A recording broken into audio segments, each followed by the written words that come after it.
pessoal, Eduardo Elias aqui para falar sobre o comportamento dos gases, o perigo invisível. Vamos falar sobre isso nos nossos 100 dias em detecção de gases. Então hoje a gente, para fechar essa série, do comportamento dos gases, o título é Comportamento dos gases, o perigo invisível, confinado versus aberto.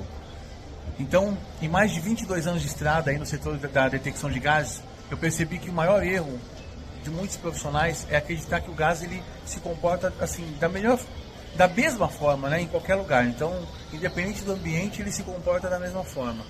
Mas a gente vai desmistificar hoje o comportamento dos gases. A gente vai entender por que a estratégia de segurança ela muda completamente quando a gente sai de um espaço aberto para um espaço confinado.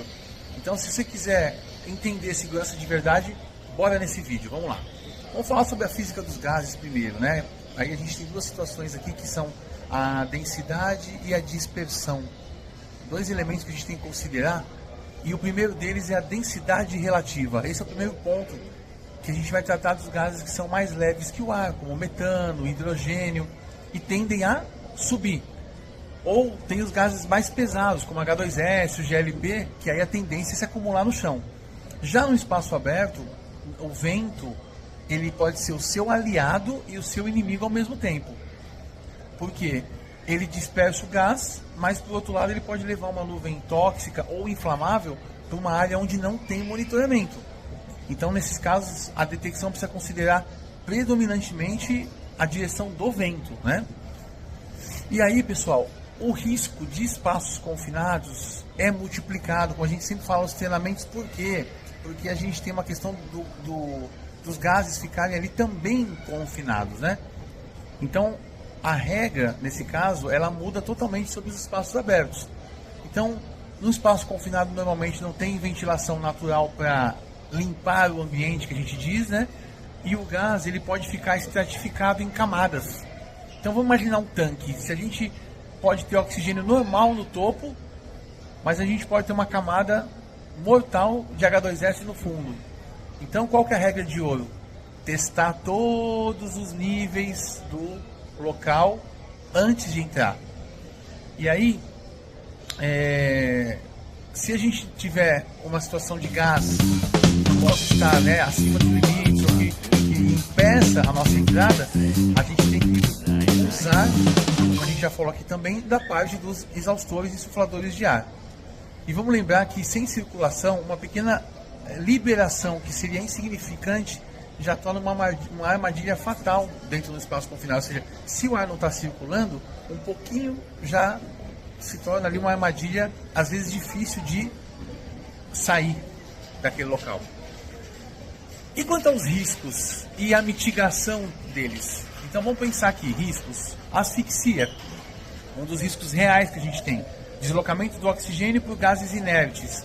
Falamos sobre isso na última live do boletim número 6 da Animaseg, do CETEM de detecção de gases, asfixia. Explosão, quando o gás ele atinge o limite inferior de explosividade. Vamos falar também de toxicidade, por exemplo, que aí ele pode ter danos imediatos ou crônicos à saúde. Então, quando a gente vai para a esfera de detector de gás, a solução não é ter apenas o equipamento, tem que saber interpretar. Então, nos espaços abertos, a gente usa detectores fixos, que são estrategicamente posicionados ali na área. E no confinado, tanto a liberação de entrada quanto o monitoramento contínuo, eles são feitos por detectores portáteis que ficam ali na zona de respiração dos trabalhadores. E é isso, pessoal. Para que a gente possa entender o comportamento físico do gás, é necessário estudo, é necessário pegar essas dicas aqui e se aprofundar. Seja com mais dicas que a gente tem aqui no canal, ou seja nos nossos cursos de detecção de gases. A plataforma nova, ela está terminando, o material está terminando de ser preparado, para que até o final dos 100 dias já esteja o link lá de inscrição para vocês, para os novos cursos, já todos atualizados, beleza? Então, entender o comportamento físico do gás vai separar um profissional comum de uma referência na segurança. Você, técnico, engenheiro, vai te dar com certeza um diferencial em saber lidar nas situações e também em relação aos colegas, em relação às equipes, Então, se você quiser se aprofundar mais e conhecer sobre esses riscos de gases, se inscreve aqui no canal, compartilha com quem você entende que precisa desse conteúdo e lembra sempre que segurança não é custo, é um valor. Fechou? Um abraço, pessoal, e até o próximo vídeo. Tamo junto!